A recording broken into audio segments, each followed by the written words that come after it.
Hi, this is Cherry, and I'm here at Wondercon, where I was able to participate in the roundtables for the upcoming Disney Plus hybrid reality show, The Quest. It will be premiering this May 11th, so let's make sure that we are ready to go with these kids on a wondrous fantasy adventure. So the kids start off as paladins. Well, they start off as kids. We do call them paladins. Is there a chance for them to change their archetype? Or they stay? They stay as paladins. I mean, paladins. It is really a name that's sort of part of the Everealm lore. It's not exactly sort of the same thing that you would have in other modalities. So rather than soldier or etc. Yeah. Turns this around. Oh. I'm no longer blind. Yeah, so Mark and Jane, you've been working on the original series and then doing this. Is there like some kind of goal that you wanted to do to make it better? Yeah, this iteration of the Quest is a much more sophisticated, scripted, unscripted story device. Yeah. The scripted content exists both as it integrates with the reality and in its own trajectory, if that makes sense. And then the reality sort of weaves through that, and then there's an intersection point, which I won't ruin. But really, towards the end, they really become one adventure that everybody's on. And there are moments of spontaneity where certain scripted things that some paladins might notice and others might not notice. So there's little kind of like audibles that kind of can happen sometimes. When the scripted characters, when there are interactions, things that we couldn't have predicted. And we've dropped, it's like going to a foreign country, right? You get dropped into the foreign country, it happens to be Everealm. And you have to figure out, what is this world, who are these people, what's my role in it? And so some of that's explained to them, but some of it is they're trying to figure it out along the way. Who's good? Who's bad? Is there romance? What do we do? What's expected of us? Are we winning? Are we losing? Are we doing it right? It's all of that. So it's. I really think it's like being dropped into a country you don't really know how to speak the language of.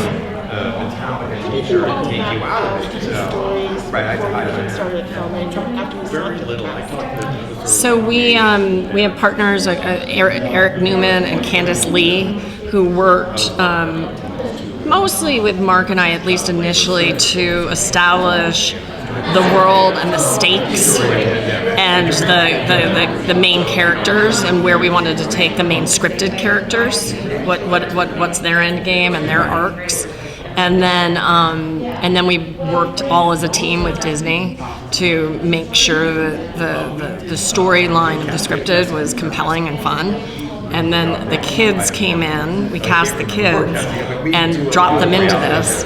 And then what's fun is that they actually start influencing some of the stuff that we had planned without us knowing. And that's the magic of it. Yeah, because there are different scripted characters who, because of their arcs and how they're designed, are trying to achieve variations on different goals.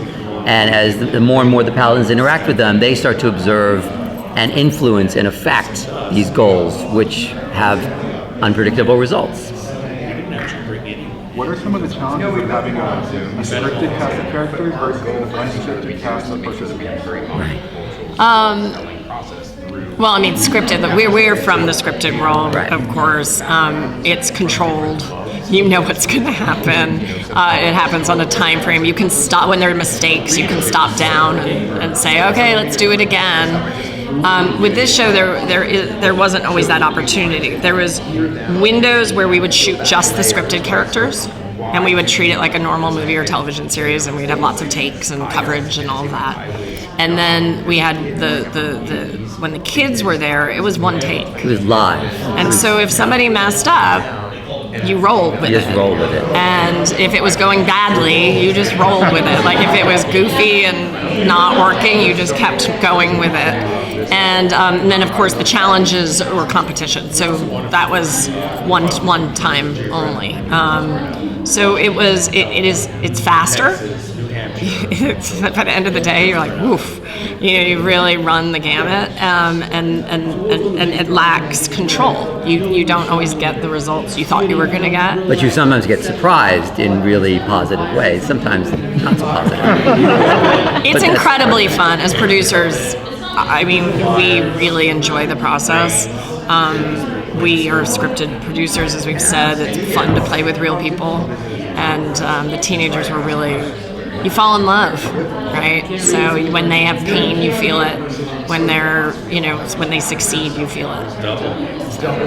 As far as the casting process, I know the other two, Rob and Michael, had said that it was cast prior to the pandemic and everything, but what was the casting process like? Was it live auditions, or were they just interviews with the team? So we had a casting group that went all across the country, and they fanned out to places where people who love fantasy might be. They were at the cons, they were at Ren fairs, they got the word out, they went to drama clubs, they went all over the country and found young people who had a deep passion for the genre and who were, you mentioned extroverted, right? That they could weather a bunch of cameras staring at them and to compete against each other, and people who had values that we thought a one true hero of Everealm would have. So that it would make sense why the Fates called upon these 8. Right. Yeah, it was fun.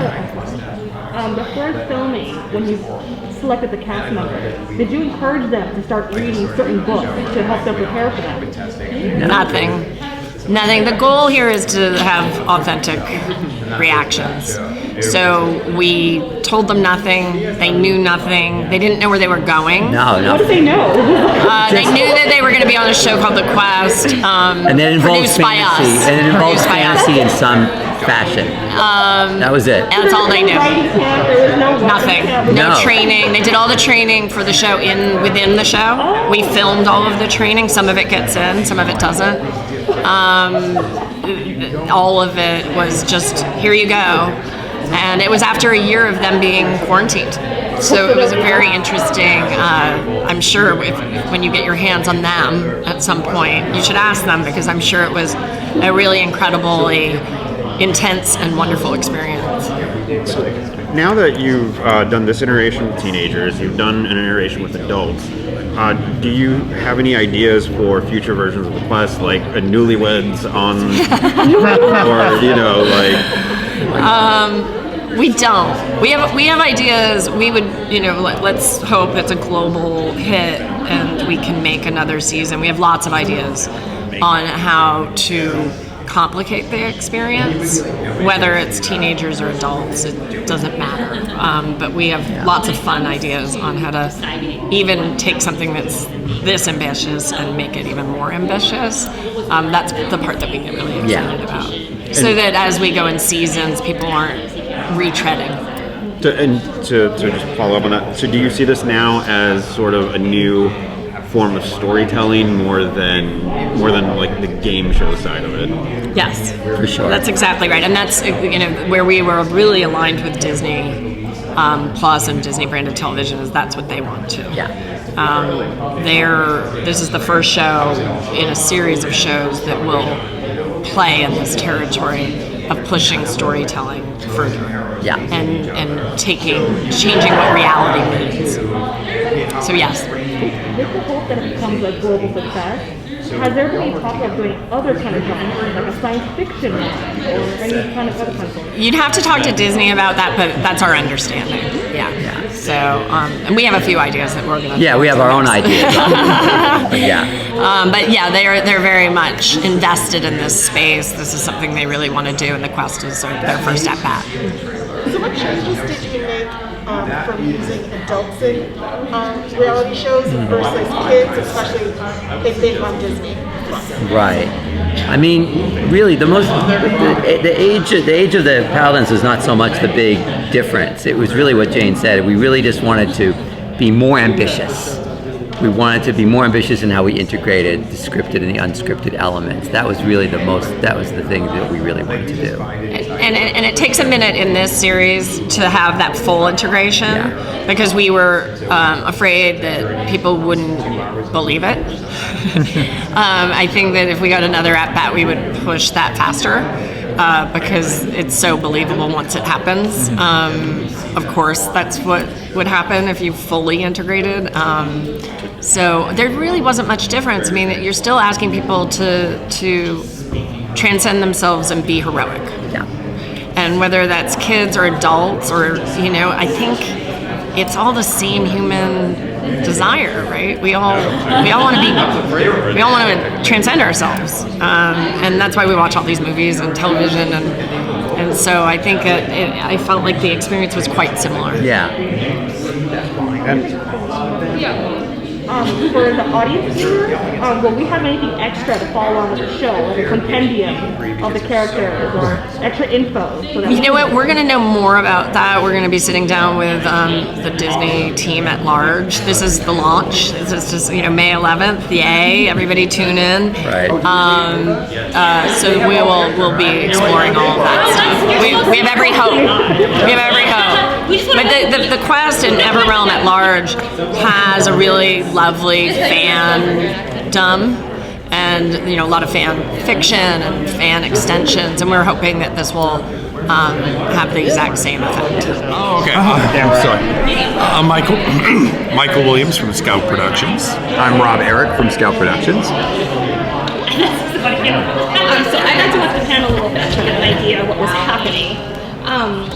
This reminds me a lot of like Korean shows like Busted, where there's like a mixture of scripted and unscripted. So where did the name Everealm get developed? How did that come about? Oh my God, it was literally around a table. Like we'd come up with different names and what we thought was good, what we thought was sort of middle of the road, meaning like it didn't go too far one way, didn't go too far the other way, and we just Everealm. I mean, creating a realm. We have a map of like all the different countries, so that season to season, new countries and how this world will come together. Season to season, so there'll be more quests. I hope so. We hope so. If the press does a good job, Let's just say yes. the show In season 2 and beyond. So, was there anything? Sorry. Was there anything from the original that you wanted to avoid, that the production wanted to avoid this time around? That picture. How the hell did that get in? We wanted more scripted elements. So we wanted things, in the original, if you notice, none of the scripted activity happens away from the contestants. This one does. So there's a narrative thread that goes through that happens away from them, and it brings more of the story to life. So they're not part of it, just like every day. I think Elise said it on stage. Like every day, I'll talk about Michael in my office. He doesn't know I'm talking about him. Like, so that moment's happening, but together that day has all these different narrative threads. So we added a lot of that in this time. And there's a lot more special effects too. And just to follow up, so with more of a focus on the narrative elements, there also come what was the upgrade for costuming this time around as opposed to the Costume original? was amazing. So Johnny Wujik, who is Katy Perry's designer and worked for us on, we do Legendary for HBO Max as well, and we brought him in, and 2 o'clock in the morning I'd be getting, what do you think about this for the Paladins, and what do you think about this gown, and what do you think about the princess looking this way and the king looking this way? He was so into the world, so he upgraded that. We weren't rentals. And the first one we actually used the costumes from the Vienna Opera, which were beautiful. And we had one of but the this one top- we made them. Every costume you see was handmade by our team. So and it was his first period show. Yeah, he had never done a He had period never show before. done- I mean, from concerts with Katy Perry to our show Legendary, he had never from done a shark at the Super Bowl. To Right, it had never done Boned, big corseted, period. you know, It was ball the gowns. first drawings that we got were like, oh my god, it was amazing. You know, we have to have the network approve it. We sent them over, and it was just yes, like absolutely, these are amazing. So. And I want to ask about the contestants. Like was there any types that you were looking for compared to like the first season? Like any? Well, no, even with the first original show, it was you needed people who had a love of fantasy or cosplay, people who liked going to Ren fairs, playing characters, reading Harry Potter books, going to the movies, people who just him. And I must admit, I was not that person at all. I never watched the fantasy things like that. They're a little weird. Somehow we've remained friends for 20 years. Right. Yeah. But no, it was fun, and it's just that passion, and we strove to have a diverse group of contestants, both diverse, ethnically diverse, geographically. We go from New Hampshire to California to Texas to Washington State. We have something in the middle, don't we? No. There's something in the middle. I mean, we do all of our shows from Scout. We approach every bit of casting in an omnicultural way. Like, there's more than one story to tell. We wanted to have all those stories being told. So it was just the way we cast everything else. And then, you want personality. People who, we had a couple shy people who we saw really grow in the show, because you could sort of sense that. Then we had the very outgrowing alpha couple kids that were like, they were going to be leaders, and they were, but the way they responded with everyone else was really terrific. I think we did a really great job. It was a great cast. Working with Disney Plus, this is still a fairly new streaming service.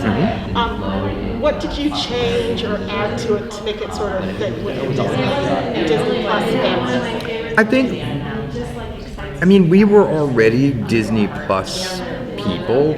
We had worked with, ABC and Disney before. And so I think we just went down like, okay, this is a streaming show now. So you don't have those commercial breaks. We don't have to think about where's the action going to stop if it has to be here, and act breaks. We just approached it. We work mostly with streaming services, so we were so used to it. Like, we didn't have to worry about act structures. And we structured it like a movie, 3 acts, right? So like the first part of the show is Act 1, middle is Act 2, there's a twist, and then Act 3 is the resolve. So we approached it that way, which is much different than doing it for regular networks. Yeah, and we also had let them know, and we want everyone to know, you have to go into it knowing it's real kids in a scripted world.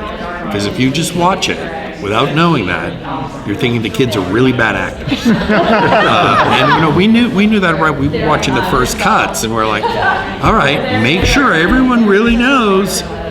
From marketing to PR to everyone, they know that these are real teens thrown in this world, because you have that same thing, like, these kids are really bad. But we all think we're super cool in the backyard with our lightsaber, but we're not. There's training that actors go through, so. Was there a different way to chose some teenagers instead of like having adults in it? I think it's going to be an arc of how we approach the series, right? If you start in this range, we can. It was funny. I'm shooting another show right now, and I was showing the trailer to my team, and it was all adults, and like, I want to be on that show. Like, that's the show I've dreamed about since I was a kid. So there's a variance to how this one's teens. It can be later teens next one. It could be young adults. It could be families. I mean, how cool would it be to have like that adventure with your dad? And your dad is, because we're in a generation, the younger generation, they all grew up through Lord of the Rings, Star Wars, Star Trek, like all that sort of world is being passed down to the younger generation, and now they're getting into it. So to live that out with your dad in this authentic world be freaking cool. Along the lines of the teenagers not being actors, is it mostly green screen and CGI, or Nope. is it motion capture, or how? Nope. Okay. Everything had to be authentic. We had one simple rule at the beginning. I must have said this about 1,000 times. We didn't want to throw a ball at the kid and say, no, it's going to be fire in post, so pretend it's hot. It had to be a fireball. So they had to see things and react authentically in front of them. So all of our monsters are head-to-toe monsters. It's not waist up or... I walked in the woods one night. The night the I witch hadn't at seen night. the witch all dressed up. I was like... Yeah. But no, they were not fake, no green screen. Everything they saw was authentic. We add there's effects in post that we CGI add, we but put for in. them it happens live in front of them. How many contestants are in total for the first season? 8. So I hate to think of What's the it was mix? like Is it how 4 many and 4? contestants? Girl, 4 boys, 4 girls? Yes. Why 8 for this one versus I think 12 for the original? It's shorter episodes. You know, streaming services do smaller seasons Orders, right. and orders. So when you're looking at how many people, when you have longer to tell a story, like we have, like I said, we do this other show called Legendary. I have 50 people on the first episode. How do you tell everybody's story? So with this, we wanted to be able to tell the story of each of the kids. So that's why there's a few less, and being able to tell those stories. But we also strayed away from tropes of reality. We don't do backstory packages. We have a little story seeing them at home. That was such a win. In New Hampshire. I mean, yeah, we are doing that. Or it was back and forth. I can't remember. No, we talked about it because that's such a trope of reality, right? You do these backstory packages, and I like hearing their story from their mouths in the moment, and they're coming into this world. They have to introduce themselves to this world. They're not of this world, so let that story come out naturally, and our actors really grab it. Right, so we don't have, after the challenge, we don't have any direct-to-camera interviews. Oh, that was really tough. Typical. We don't do that at all. If there's a discussion about it, they're having it naturally with one of the other. Right, there's no anger cam. So we purposely pulled back. We don't have any of that. So it doesn't break immersion. Right. Exactly. Well, and it doesn't break immersion for you, too, right? Like, if you're watching it at home, and all of a sudden I'm looking at the camera like, that was crazy. Like, who does that? So. What fantasy or mythologies did you sort of take from to create? Oh my God. So, I mean, we're except for this one, we're all huge fantasy fans. So, like, everything. Like, I'm a giant Trekkie. Like, I love Star Trek. My dog's name is Tiberius. So we took from everything that made us happy. So, everything from Lord of the Rings to Harry Potter. There's a lot of Harry Potter, Cinderella, Maleficent. Like, all of that's in there. And it was difficult to weed out what we didn't use because but I love that. That's one of my favorites. So we sort of made our own world. We have to build a world here, right? So season 1 is always about the world building. Then, like I said, you'll see all the different territories, and more of what we all love will come into that as well.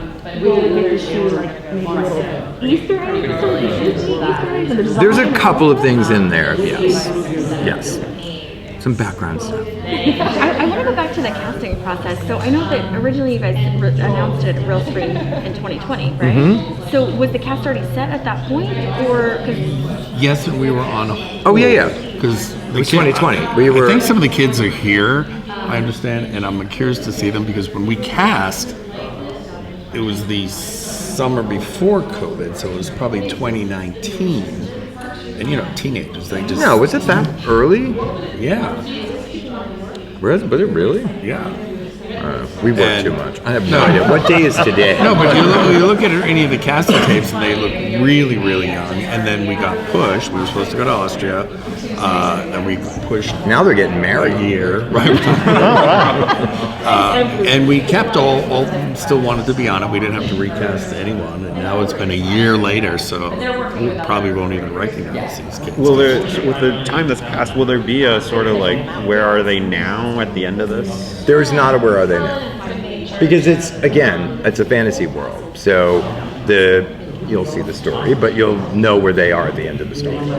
I'm curious where they are. I mean, because not now, not if they walked up to today, me right now, I probably wouldn't recognize but in them. June, after it's out there, they could be telling all their friends over the last year, oh yeah, I was in this Disney Plus show, and they're, yeah. And no one, because they can't really talk about it. Yeah. We are causing the kids to get bullied. Right, so I'm curious to oh my God, he's right, he was in that show, it's really big, you're cool. I'm personally curious to what that's like for the teens. In developing the challenges for the quest. Did you borrow some things from the Amazing Race? I had a heavy hand in developing the challenges.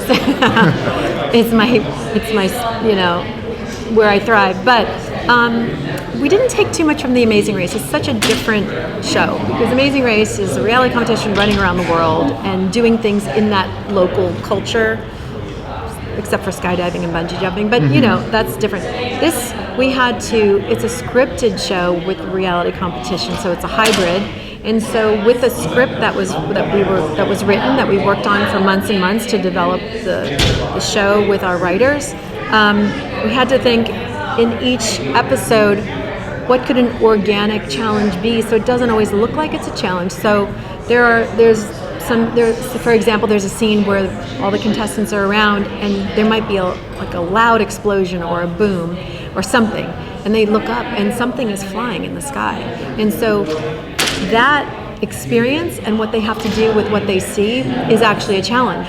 So that's that's how it's organically mixed in. It's not like there are 16 of these and 7 of those, like on The Amazing Race. Everybody gets one. The contestants might be asked to do different things at different times for a challenge. And then we watch who does what, who stepped up, who pulled the group together, who was separating the group. And so sometimes winning a challenge is not like you won, you won. Yeah. It's more like, who was the bravest in the group today? Who was the most selfless? Who jumped in when nobody else would step forward? So does that mean like when you're creating the challenges, it might change on the spot on how you perceive who the winner is? Like no, well, sometimes there's a challenge. There's in the first several episodes, there's different stones that they're going to be getting that have different virtues, strength, bravery. So we knew what the judging or the decided meaning of this challenge would be. So who was the bravest? Who was the quickest? Who was the fastest? Who looked at this and said, it's there, it's based on that. And did they work as a team? Sometimes 2 people are winning something, so it's really about character building and that immersion, that feeling that you just did something that made something good happen, or you failed at it, and now you've got to go back and figure out why it didn't work and what can you do to fix that. I hope that makes sense. I don't want to give too much away. Did you have to take into account of any of the cast members' abilities or any of their limitations? No, I know what you're saying. You have to be so careful. They were all able to do everything we did. We wouldn't have let anything exclude somebody because of something that they were like, for example, someone who's colorblind. I had this happen on The Amazing Race. Spot this color or something. Oh, I can't. I don't see that color. These are all things you have to think about. So everything that we did, when you see the show, you will see that everybody is able to do it. If it's reaching for something, you will notice that for the people who are less tall, then there might be a step for them. How do you make it fair? That's where you gotta it has to be fair. You don't want one of the teenagers saying, but I didn't have that or I didn't get that. So as long as they're as on much of a even playing field as we possibly could make, then we're going in. And of course safety is number 1. So we had them doing things that the parents are okay with, that Disney Plus is okay with, and that we're okay with, and that our safety team is okay with. So there's still some exciting stuff that they did that's like, well, okay, they're gonna love this. But all those things go into account. In terms of traditional reality shows versus something like this, in typical reality show, you'll get those small post-event interviews that give you a little bit more detail about the people. And to not break immersion, this show is not doing that. But what kind of small touches can we expect in order to sort of do that? That's a really good question. That was a big discussion. Do we do interviews? Do we pull them out of the moment and say, how did you do today? And I'm not a fan of those types of things because you're seeing it happen. So what we try to do while they're doing the challenges, we talk to each other. Tell us how we have the contestants talk to each other. I don't think I can do this. Yes, you can. No, you can't. And we also have the actors in the show say, I think you did very well today. So it's an interview, but it's not. So the actors, that's those improv moments where we allowed to happen, where they might be walking back from something just happening and saying, Peter, there's no name, Peter, I'm really impressed with what you did today. I thought you had a fear of heights or whatever. And then that person can say, I did too, but that felt great, I'm making this up right now, but that's the type of way you will learn about their experience while they were doing something.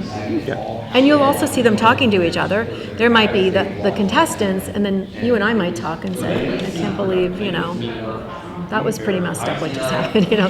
So you're going to get the story from those moments. What was the biggest challenge with having young teenagers versus adults on the Yes, it's hormones. No. I have a 13-year-old, and she was still sleeping when I left, and it was like 10 o'clock. So this is the difference I see between grown-ups like us and then teenagers, is that we all have a way we want the world to see us. We're very careful. Like I said to this table over here, I had a crazy, not a good day yesterday. But you don't know that because I'm sitting here smiling, and I'm going to go home and it's still going to be there. So with the kids, they don't have the ability to have those filters because emotionally they're not there yet. And when something upsets them or hurts them, you see it right here. And when they're happy and they're like feeling so powerful and amazing, you see it right there. So I kind of like that because it's unfiltered. Adults, we filter ourselves. When people are on other shows, reality shows, they know that they don't want the world to see them in a certain way. But these kids, they forget the camera's there. They're there for the mission. They're there to save Everealm. These kids love fantasy and they just wanted to be in it. So when somebody fails at something or doesn't do well, they are heartbroken. The wonderful thing is nobody gets eliminated. So they have time to regroup, reconnect, and rebuild. And their teammates, their team, the group, rebuild them and said, all right, so you're not great at a puzzle, but I know I bet there'll be a challenge like this where that's going to be your wheelhouse. So it's just really kind of cool. They're real people. They're just real kids. And that's what's so nice. They're not trying to be actors. They're not trying to be anything else. They are in it. Yeah. It's really nice. So would you say, is there a lot of competitiveness, or is it more of a camaraderie between there's eight? It's a little bit of both. It's an interesting dynamic because they're all in it till the end, but they also want to shine and be like, I was the bravest, I was the strongest.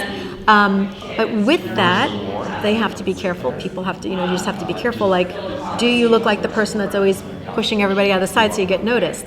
So there's a fine balance. Are you the one that's right to be the true hero? Do you give other people the chance to shine? So it's very interesting. It's real life. It's reflecting what happens in real life. With there's all these EPs. Do I speak the most on the panel, or does everybody get a nice chance? I thought we did pretty good out there, because we all respect each other. So in the end, what happens is they all really respect each other and they love each other, and it's really cool. Because in the beginning they don't know each other and they don't know, is this person going to try to mess with me? But you'll see there's some drama. There is drama for sure. They're teenagers. Yeah. They're humans. They're people. But then you see wonderful moments too that are really like, oh, this is good. These kids have good hearts. All of them. Yeah, it's really nice. In regards to the drama, is there ever a point where the tension becomes too much and you kind of have to tell the teenagers to like dial it back and calm down, or do you just let it play out how it is? Well, you don't want to like stunt anybody's feelings. So the beauty of this show is that the producers, we're not going to step in, but we have actors, and the actors are so good at improv, but they're also like I said, people. So there's a couple of moments where some of the teenagers are like, nah, or whatever, or like, oh, down on themselves. And some of the actors would come to us and say, can I go in there and talk to them in character, but still with their own words? And they would go in there and they would talk to them. And the kids are like, oh, so-and-so, Princess so-and-so, or Prince so-and-so. And they're like, look, today was great. You're not going to be good at everything, or you're going to, tomorrow. There's no giving up in Everealm, or else this castle is going down. We're going away. So it actually helped get the kids to talk about it and look at the bigger picture rather than just hyper-focusing on what was happening in the moment. Still having that moment and letting that be real, but then also saying, don't let this break you. No, you have all these other, paladins that are counting on you. You are an important part of this team. Was there any moment that you were kind of surprised that the kids would like maybe bond or not bond with certain of the actors?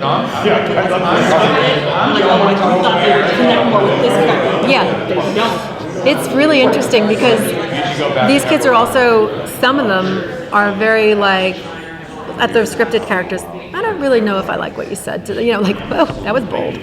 So there's some very interesting moments where some of them speak up, and then it's an improv moment because the scripted actor has to respond to that thing.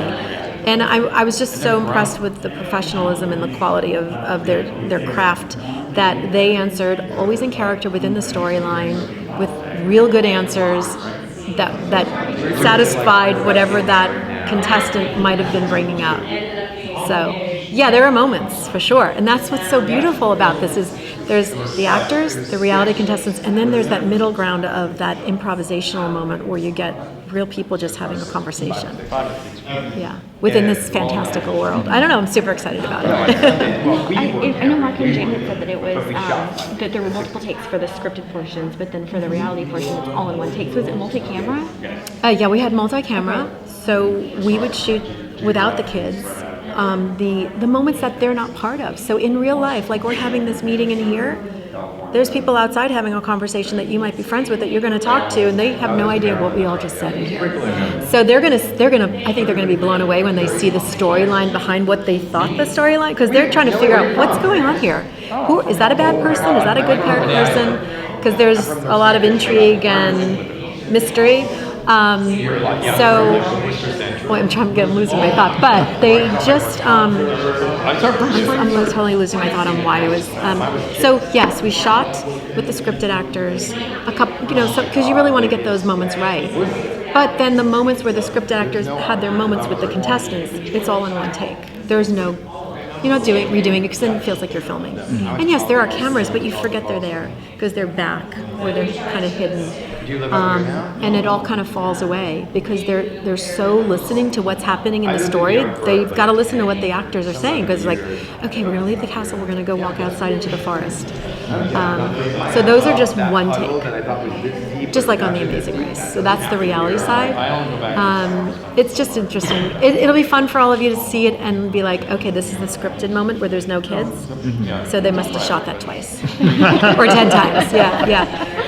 Will there be kind of like, will we be able to see the kids' reaction to the show afterwards? Like kind of like an after show reaction from them? Because they don't know what's happening. We should have a viewing party. Yeah, the viewing party. Yeah. Who do I talk to? Who do I talk to? Disney. Yes. I know we were talking about that.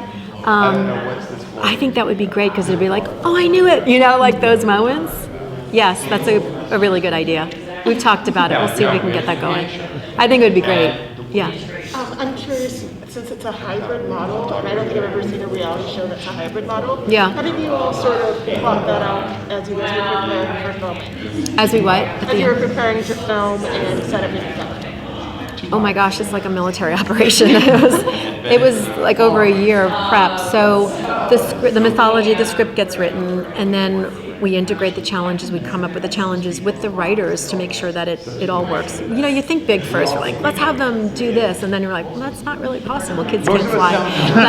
So it's good. You start really big, and they're like, what we could do instead of that. So you work with what the challenge could be, because you still want it to be super exciting, and then the planning out of the days of filming, like there would be certain days where we'd be just doing scripted filming, and you can only have the kids for 6 hours a day because they're minors.